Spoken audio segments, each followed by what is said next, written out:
రాజకీయ విశ్లేషకుడిగా అదేవిధంగా ఒక జాయింట్ కలెక్టర్గా ఎలా చూస్తారు? ముందుగా రవికి ప్యానల్ మిత్రులు కార్తీక్, యాదగిరి, గాంధీ గారికి, ప్రేక్షకులకు, వీక్షకులకు శుభ సాయంత్రం. ఇప్పుడు యాక్చువల్గా ఏంది, మన రవి కంచె చేను మేసే పరిస్థితులు ఉన్నది. కంచెనే చేను మేస్తున్నది. ఇక్కడ రెవెన్యూ డిపార్ట్మెంటు నిర్వీర్యం అయిపోయింది.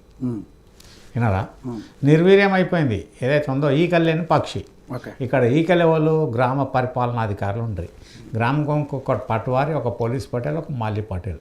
నిజాం పీరియడ్ అప్పటి నుంచి మొదలు పెడితే బ్రిటిష్ వాళ్ళు చూసినా, ఎవరు చూసినా 1985 ఎన్టీ రామారావు వచ్చేదాకా కూడా ఆ వ్యవస్థ కంటిన్యూ అయింది. 77లో చెన్నారెడ్డి ఏం చేసిండు, ఆయన రాగానే ఆయన వ్యక్తిగత కారణాలతో పోలీస్ పటేల్ వీకేషన్ ల్యాండ్ ఆర్డర్ తీసి ఇద్దరు పటేల్ని చేసిండు. ఎన్టీ రామారావు వచ్చాక మొత్తం తీసిండు. తర్వాత చంద్రబాబు నాయుడు వాళ్ళు సుప్రీంకోర్టు దాకా పోయి తీసుకొచ్చిన తర్వాత ఉన్నారు. తర్వాత దేవేంద్ర గౌడ్ వచ్చినాక రెవెన్యూ పంచాయతీ కలిపిండు. కేసీఆర్ వచ్చినాక మొత్తం వాళ్ళని వీకిండు, ఆ ఉన్న వాళ్ళ అందరిని వీకేసిండు. ఇప్పుడు వీళ్ళు వచ్చిన తర్వాత వీళ్ళు పెట్టిన నామెన్క్లేచరు గ్రామ పాలన ఆఫీసర్. అరే మన అంట చూడు, కర్నూలులో సామెత ఉంది, పందిరి మీద సొప్పకట్ట బైన్స్కో డాలోరే అని. అదే విలేజ్ అడ్మినిస్ట్రేటివ్ ఆఫీసర్ అంటే అయిపోతుంది, లేకపోతే విలేజ్ రెవెన్యూ ఆఫీసర్ అన్నారు. విలేజ్ అడ్మినిస్ట్రేటివ్ ఆఫీసర్ గ్రామ పరిపాలనాధికారి కరెక్ట్. అది పేటకి ఏదో జీపీఓ అంటే ఏదో జనరల్ పోస్ట్ ఆఫీస్. అది ఏంది, ఏం పెట్టిరా అది అర్థం కాదు. గ్రామ పంచాయతీ ఆఫీసర్, గ్రామ పంచాయతీ ఆఫీసర్ కాదు, గ్రామ పాలన అధికారి. పాలన గ్రామ పంచాయతీ కాదు, గ్రామ పాలన ఆఫీసర్. పంచాయతీ అంటే మళ్ళీ అందులో పోతుంది, రెవెన్యూ ఉండదు. అది గ్రామ పాలన ఎందుకు? అది పెట్టడానికి బుర్ర ఉండాలి, పిల్లడానికి తెలివి ఉండాలి. వీళ్ళు కూడా బుర్ర అప్లై చేయాలి. అది నామెన్క్లేచర్ పెట్టేటప్పుడు. ఈ కేసు వీళ్ళు వచ్చాక జాయింట్ కలెక్టర్, అడిషనల్ కలెక్టరు, ఇవన్నీ పేర్లు మార్చినంత మాత్రం ప్రజలకు కొరికేది లేదు, ఏకేది లేదు, పీకేది లేదు. ఇక ఖమ్మం విషయానికి వస్తే 1951లో ఆచార్య వినోబా భావే భూదాన్ ఉద్యమాన్ని స్టార్ట్ చేశాం. మొట్టమొదటి అఖండ భారతదేశంలో భూదాన్ పోచంపల్లి ఏదైతే ఉందో అక్కడ రామచంద్రారెడ్డి గారు 100 ఎకరాలు భూమి భూదానానికి ఇచ్చారు. చరిత్ర అంకురార్పణ ఏడికేళ్ళు మొదలుపెట్టి అఖండ భారతదేశంలో దాదాపు 50 లక్షల ఎకరాలు దానం చేశారు. 50 లక్షల ఎకరాలు. 1000 యావరేజ్గా 1500కు ఒక విలేజ్ చూసుకున్నా కానీ ఎన్ని విలేజ్ అయితే లెక్క పెట్టుకోరు. ఎందుకు? ఆయన మంచి వినోబా భావే. అప్పటికి పావర్టీ ఉన్నది, ప్రజలు మడక తినే పరిస్థితి ఉన్నారు. లేబరు ఏదైతే ఉందో బాండెడ్ లేబరు ఆ రకంగా ఉన్నది. వీళ్ళకు విముక్తి కలిగాలన్న ఉద్దేశంతో మంచి ఉద్యమాన్ని స్టార్ట్ చేసారు దాన్ని. అయితే 1965 దాకా తెలంగాణ కానీ హైదరాబాద్ కానీ ఆంధ్ర కానీ పండుకున్నది. 1965లో భూదాన్ గ్రామదాన్ చట్టాన్ని అప్పుడు 65లో తెచ్చింది. తెచ్చిన తర్వాత భూదాన్ బోర్డు అని పెట్టింది. ఆ భూదాన్ బోర్డులో నాన్ అఫీషియల్స్ పెట్టి, చైర్మన్ పెట్టి అవన్నీ పెట్టింది. ఇక్కడ తెలంగాణలో దాదాపు 4.5 నుంచి 5 లక్షల ఎకరాలు, 4.5 నుంచి 5 లక్షల ఎకరాలు భూదాన్ బోర్డుకు పెద్ద పెద్ద జమీందారులు, జాగీర్దారులు, నవాబులు, దేశ్ముఖులు, సర్దేశాయిలు అందరు ఇచ్చారు దానం. ఇక్కడ ఇక జిల్లాల వారికి వస్తే మహబూబ్నగర్లో హైయెస్ట్ 41,700 ఎకరాలు భూదాన్ బోర్డుకున్నది. తర్వాత ఖమ్మంకి వస్తే 30,700 ఎకరాలు ఉన్నది ఖమ్మంలో. నల్గొండకు వస్తే 28,000 ఎకరాలు ఉన్నది. తర్వాత రంగారెడ్డికి వస్తే 21,000 ఎకరం ఉన్నది. ఎక్కడుంది ఎవరిని కనిపేది ఇప్పుడు ఇది. తర్వాత వరంగల్లో 20,000 ఎకరాలు ఇచ్చారు. రెడ్డిలు వాళ్ళు ఎవరైతే ఉన్నారో వరంగల్ నేను చెప్తా ఇక మొత్తం. అయితే మిగతా వేరే జిల్లాలు అన్నీ కలిసి 18,600 ఎకరాలు దాదాపు ఏదైతే ఉందో ఈ 4.5 ఎకరాల దాకా తెలంగాణలో భూదాన్ బోర్డు ఇచ్చింది. ఆ వచ్చిన భూదాన్ బోర్డు, భూదాన్ చట్టం ఏదైతే ఉందో అది ఓన్లీ నిరుపేదలకు భూమి పంపిణీ చేయాలి, వాళ్ళకు ఏదైతే ఉందో వ్యవసాయానికి ఇవ్వాలి, దాని మీద కండిషన్స్, టర్మ్స్ పెట్టారు. భూదాన్ బోర్డు గాంధీ భవన్లు ఉండే మొన్నటిదాకా 10 ఏళ్ల కింద దాకా. తెలంగాణ వచ్చాక ఆ భూదాన్ బోర్డు బీగేసి సిసిఎల్ఎల్లో కలిపారు ఏమున్నది. ఇక్కడ రెవెన్యూలో ఏదైతే ఉందో మొత్తం దురాఘాతాలు, దుర్మార్గాలు, ఈ అప్పర్ అండ్ పొలిటికల్ ఇన్ఫ్లుయెన్స్ ఎక్కడైతే ఎక్కువైందో, రెవెన్యూ వ్యవస్థ వాళ్ళ కంట్రోల్ ఎప్పుడైతే వచ్చిందో, వీళ్లకు స్వతంత్రత లేదో ఆడికి వెళ్ళి రికార్డులు మొత్తం గంగలు వచ్చాయి. మొన్నటికి మొన్న మహేశ్వరం మండలం నాగారంలో భూదాన్ పంచాయతీ కదా. ఇప్పుడు ఖమ్మంలో కూడా ఇది టేకుమట్ల భూదాన్ పంచాయతీ, కుంట్లూరులో కూడా భూదాన్ పంచాయతీ. ఇది ఏదైతే ఉందో భూదాన్ ఏదైతే ఉందో గరీబుల కోసం ఇచ్చిందే. గరీబులకు ఇచ్చిన దాంట్లో వీళ్ళు స్వచ్ఛందంగా ఏం చేయాలి, భూదాన్ బోర్డు ఇష్టం ఉన్నట్టు మారడానికి లేదు. చట్టం ఉద్దేశం ఏంది, భూమి సేకరించినందుకు ఎవరికి ఇవ్వాలి, అది ఏ పర్పస్ వాడాలని ఖాళీ రోడ్లు వేయడానికో డ్యామ్లు వేయడానికో పోయింది అంటే విషయం వేరు. అందులో ఎంతమంది ఉన్నారు, చాలామంది ఉన్నారు ఇనెలిజిబుల్. అది ఒకటి. భూదాన్ బోర్డులో వాళ్ళు వేసుకుంటే ఖమ్మంలో ఏదైతే ఉందో కమ్యూనిస్టులది అడ్డా మొదలు ఉండే 1975 దాకా, 70 కాదు 1970 వరకు కమ్యూనిస్టులు అట్లా ఉండే. 1970లో ఏంటంటే ఎవరు మన స్వర్గీయ JV Narasimharao deputy chief minister ఎవరైతున్నారో తెలంగాణ నాయుడు జలగం వెంగళరావు కూడా డీసీసీ ప్రెసిడెంట్ ఇచ్చాడు. ఖమ్మం కరీంనగర్లేమో చొక్కరావుకి ఇచ్చాడు. వెంగళరావు ఏదైతే ఉందో వెంగళరావు మొత్తం కమ్యూనిస్టులను తొక్కేసిండు. ఆయన కమ్యూనిస్టులను మొత్తం మెల్లగా తొక్కుకొచ్చి 75లో ఆయన ముఖ్యమంత్రి అయ్యిండు కదా, 75లో ఆయన పివి నరసింహారావు దించేసారు ల్యాండ్ సీలింగ్ పెట్టిన తర్వాత. ఖమ్మంలో ఏదైతే ఉన్నదో దీని ప్రకారము మొత్తం 30,000 ఎకరాలు 30,700 ఎకరాలు భూదాన్ బోర్డు ల్యాండ్ ఉన్నది. ఎక్కడ పోయింది, రికార్డ్ ఎటు పోయింది? ఇప్పుడు భూదాన్ ల్యాండ్ అన్న దాని మీద గ్రామం వారిగా రిజిస్టర్ ఉంటుంది, జిల్లా వారిగా మన తాలూకా రిజిస్టర్ ఉంటుంది, ఆ డివిజన్ రిజిస్టర్ ఉంటుంది, జిల్లా రిజిస్టర్ ఉంటుంది, స్టేట్ రిజిస్టర్ ఉంటుంది. ఇవన్నీ గాయపైపోయినాయి. ఎక్కడ ఉన్నది ఏమున్నది అన్న దాని మీద ఇది ఉందా అది ఉందా చెప్పలేని పరిస్థితిలో దారుణం అయిపోయింది. ఇప్పుడు ఏదైతే ఉందో ఇక్కడ మెయిన్ ఇక్కడ వీళ్ళందరినీ కూలగొట్టడానికి వస్తే నేనేమంటున్నా, కోర్టు ఆర్డర్లు ఎంత దేనికోసం ఉన్నది, ఎవరి మీద ఉన్నది కోర్టు ఆర్డర్, అంత మట్టుకే అప్లికేబిలిటీ ఉంటుంది. బ్లాంకెట్ ఆర్డర్ కాదు. ఎంతమంది ఏదైతే పార్టీలు ఉన్నారో వాళ్ళ మట్టుకే వాళ్ళు డిమాలిష్ చేయాలి.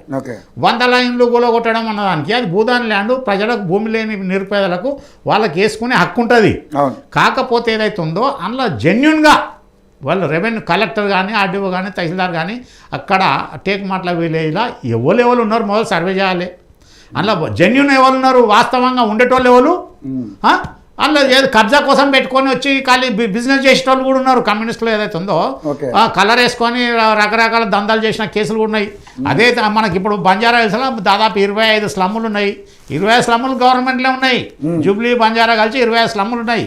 ఆ కాలంలో గుట్టలు గిట్టలు పాపం ఏదో దిక్కుదినం వచ్చి వాళ్ళు స్లమ్లో డెవలప్ అయిపోయారు. ఇప్పుడు మంచిగా హైఫై అయిపోయింది కాబట్టి ఈ రకంగా ఉన్నది. దాన్ని భ్రష్టు పట్టించి మొత్తం ట్రాఫిక్ దిక్కు మాలిన చేసిన తర్వాత ఏదైతే ఉందో బీఆర్ఎస్ ప్రభుత్వానికి కేటీఆర్కు పాపం తగులుతుంది. అది Banjara hills, Jubilee hills sanctity మొత్తం నాశనం అయిపోయింది. ఇప్పుడు అదే న్యూఢిల్లీ ఉన్నది. ఢిల్లీలో 3 కోట్ల ఆబాది ఉంటే న్యూఢిల్లీలో ఏమన్నా డిస్టర్బెన్స్ అవుతుందా, ఏదైనా హైట్ రెస్ట్రిక్షన్ వైలేట్ అవుతుందా? అది ఎక్కడున్నా అక్కడనే ఉంది కదా. ఈయన తీసుకొచ్చి ఇష్టానుసారం బిల్డింగ్ ఫ్లోర్లు, ఇష్టానుసారం బిల్డింగ్లు కట్టి ఏం కడుతున్నారు ఎక్కడ అనేది శాంక్షన్ నాశనం పట్టించారు. ఇక వాళ్ళకి ఏమైనా ఉన్నట్టు అన్నారు ఉరుకులాట ఎవరికైనా మాడుతుంది. ఇక్కడ వీళ్ళు పొంగిలేటి కూడా ఏదైతే ఉందో ఖమ్మంలో కూడా ఇష్టానుసారం ఏదో ఆర్డర్ ఇచ్చి బ్లాంకెట్ ఆర్డర్ ఇవ్వకూడదు. నీకు స్టేటస్ రిపోర్ట్ తీసుకోవాలి. దానికి ఒక చట్టం ఉన్నది, ఎవిక్షన్ ఆఫ్ ఎంక్రోచ్మెంట్ యాక్ట్ 1905లో చట్టం ఉంది. దానిలో ఫామ్ ఏదైతే 6, 7 ఇచ్చి ఆర్డర్ పాస్ చేయాలి తహసీల్దారు. ఇష్టానుసారం పీకేయడానికి ఉండదు. అది చేసినవా నువ్వు, అది ఇవ్వడానికి ఎవడు ఏ రకంగా? భూదాన్ ల్యాండ్ అనే భూమి లేని వాళ్ళకి సంబంధించిందే కదా. యువతలోనికి అవతలోనికి ఎక్కడ రైట్ ఉంటుంది? ఎట్లా కూలగొడతారు వీళ్ళు? కోర్టు ఆర్డర్ అన్నది ఏ కోర్టు ఆర్డర్ ఇచ్చింది, ఎందుకు ఇచ్చింది, అందులో ఎవడు ఎలిజిబుల్ ఉన్నారు అందులో మొదలు పాస్ చేసి వాళ్ళకి ఆల్టర్నేట్ చూపించాలి. వాస్తవంగా సరౌండింగ్ వాళ్ళు వచ్చి సెటిల్ అయిపోయారు. ఇక్కడ ఏదైతే ఉందో హౌసింగ్ విధానం లోపభూయిష్టంగా ఉన్నది. 1950 నుంచి మొదలుపెడితే ఇప్పటిదాకా కూడా అఖండ భారతదేశంలో హౌసింగ్ అంత చెత్త పాలసీని అడాప్ట్ చేసి ఇంకెవరు. ఇక్కడ ఏం చేయాలి? గవర్నమెంట్ ఏదైతే ఉందో గవర్నమెంట్ ల్యాండ్స్ ప్రొటెక్ట్ చేయాలి, వాళ్ళకు వసతి కల్పించాలి. మొదలు గూడు ముఖ్యము.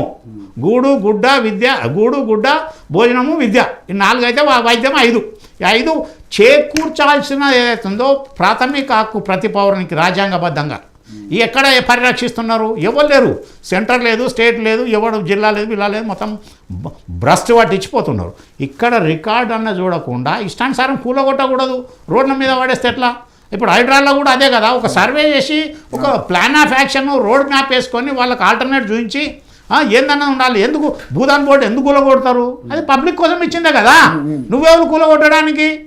కోర్టు ఉన్న కోర్టులో వాళ్ళు ఉంటారు కదా, వాళ్ళని ప్రతివాదన చేయాలి, వాళ్ళు కౌంటర్ తీసుకోవాలి. వాళ్ళు అందులో ఎలిజిబుల్ తెల్ల కార్డోడా లేకపోతే పింక్ కార్డా ఏదైతే ఉందో బిలో పావర్టీ ఎబో పావర్టీ, ఆయనకు సొంత ఇల్లు ఎక్కడ ఉన్నదా, ఈడ వచ్చి కబ్జా పెట్టి అమ్ముకోవడానికి వస్తుండా?